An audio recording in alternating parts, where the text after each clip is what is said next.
ஆகையினாலே தேவன் சொன்ன வார்த்தை நிறைவேறும் அளவும் அந்த வசனம் யோசேப்பை புடமிட்டது. ஒரு வசனத்தை தேவன் கொடுத்தார்னா அந்த வசனம் நிறைவேறும் வரைக்கும் அந்த வசனம் உங்களை புடமிடும். அந்த புடமிடும் பொழுது நாம பொன்னாக நின்று கொண்டிருக்க வேண்டுமே ஒழிய புண்ணாய் நின்றக்கூடாது. என்ன நின்றக்கூடாது? புண்ணா நின்றக்கூடாது. அவனை புடமிட்டது, யோசேப்பை புடமிட்டது. யோசேப்பை தப்பித்துக் கொள்ளுகிறதுக்கு பல சூழ்நிலைகள் வந்தது.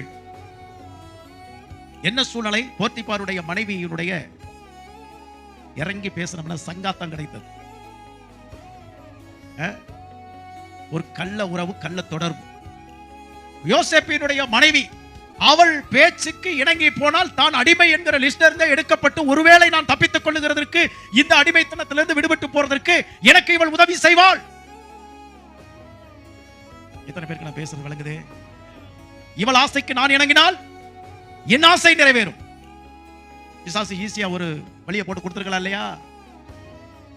ஆனா யோசேப்புக்கு அந்த வசனம் அவனை புடமிட்ட பொழுதும், அந்த வசனம் அவனை புடமிட்ட போதும் அவர் பொன்னாக விளங்கினார்.